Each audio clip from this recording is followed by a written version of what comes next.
lived under the Act, the legislation, and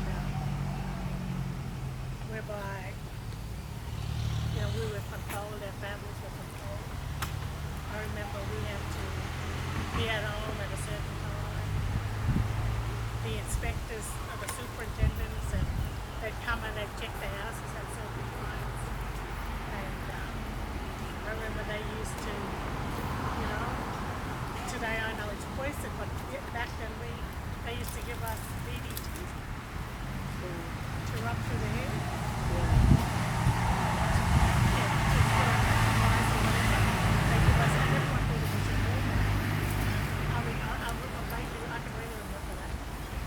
That was the life we lived, and we came into Cairns.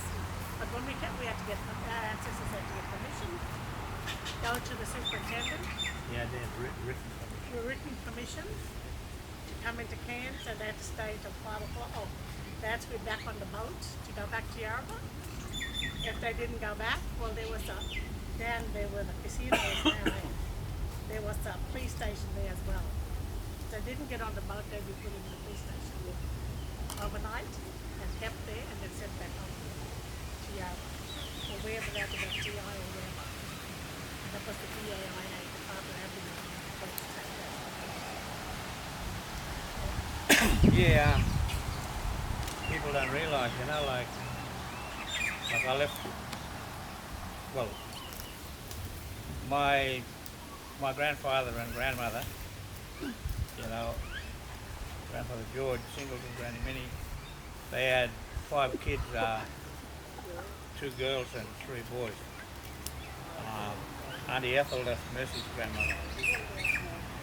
That was the oldest, and Auntie Margaret, then Uncle George, Uncle Wally, and my dad was Bernie. And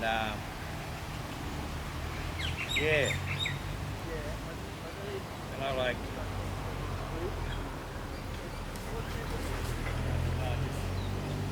I had the thing I was going to talk about it and I forgot about it. It's old age, I'm 75 now.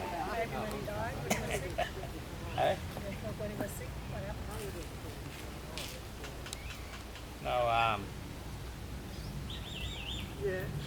No, I was saying that when I was about 12-year-old, I think it was 1960, we got exempted from the Act. That's the Aboriginal Protection Act. And there was about 15 families that got exempted from the Act. Why? Well, I mean, you had people telling you what to do. You couldn't even do this, you couldn't even do that. Yeah. And so we got exempted from the Act and we moved out of Yarra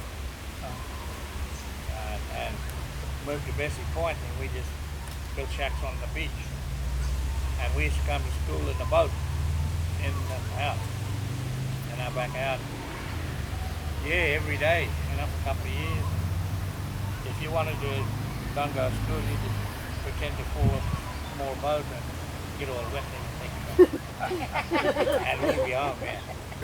But we stopped there a couple of years, few years, and then we moved to Cairns. But when I finished grade 8, I just went out to a bit of sugar mill and worked in the mill. And when I was 18, I jumped on a plane, me and a cousin, from Babinda, and we went to Darwin. Flew to Darwin, and then we worked there, builders labourer. And when 1967, the referendum, when I became a citizen in my own country. Yeah. First 19 years of my life, I was classed as flora and fauna, plants and animals.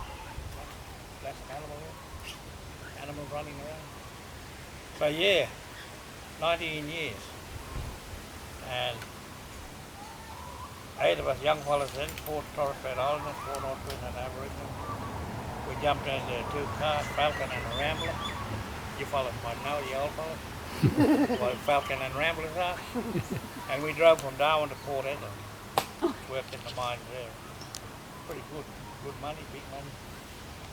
Yeah.